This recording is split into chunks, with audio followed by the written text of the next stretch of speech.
Vesta je hitom tejto sezóny. Modné značky nám ju ukázali naozaj takmer vo všetkých svojich kolekciách. V rôznych štýloch, strihoch, materiáloch, farbách. Takže si dneska ukážeme, ako ju môžeš nosiť aj ty na jeseň. Dôležité na jeseň je určite vrstvenie. Ako vidíš, tu nám máme vestičku z kože a kožušinkou.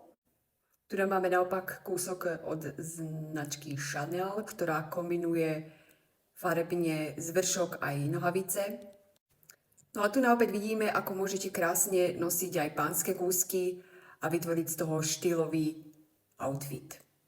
No a tu pri tomto outfite môžete krásne vidieť, ako môžete nosiť aj dlhé vesty, napríklad ku sukni. Tu na opäť vidíme nejaký britský štýl.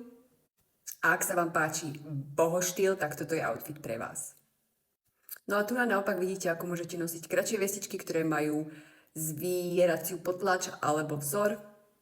Mnohé vesty sú samozrejme súčasťou aj takýchto setov, kde máte sako, vestu, aj nohavice, perfektné a elegantné.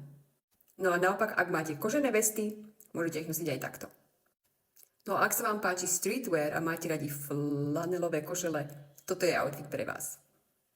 A na záver tu máme ešte jednu inšpiráciu, ak sa vám páči taký dievčenský prepis štýl, môžete sa inšpirovať. Takže ak máš vestu a nevieš, ako ju kombinovať, ako ju nosiť na jeseň, tak mi určite daj vedieť a vytvoríme ti kompletný styling na mieru.